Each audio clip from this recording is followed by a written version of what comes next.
पत्नी हंता स्वामी को 7 वर्षर सश्रम कारादंड। 3 झीओं को 3 लाख टंका क्षतिपूरण देवा निमंते निर्देश।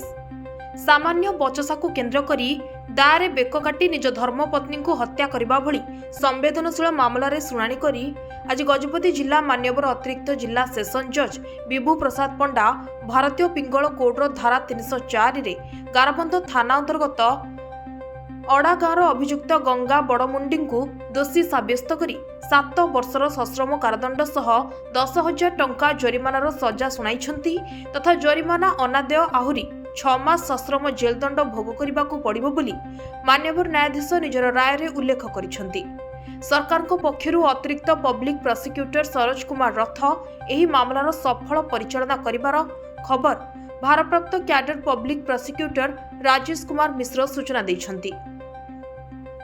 सूचना अनुसार 29/12/2021 तारिख में जेतेबेले मृत पत्नी सजनी बड़मुंडी और अभियुक्त स्वामी गंगा बड़मुंडी बिलरू काम सारी घर को फेरिले सही दिन राति 9टा समय रे सामान्य बचसा को केन्द्र करी अभियुक्त जनक मृतकों बेक को दारे आक्रमण करथिले और परे एही आक्रमण रे सजनी बड़मुंडी घटनास्थल रे प्राण हराइथिले।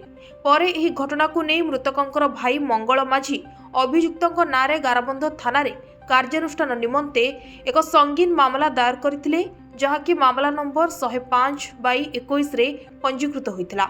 मामलार गंभीरता को नजर रखी तत्कालीन थाना अधिकारी सर्वेश्वर सामंतराय उक्त मामलार तदंत करी अभियुक्तों को कोर्ट चालाण करथिले।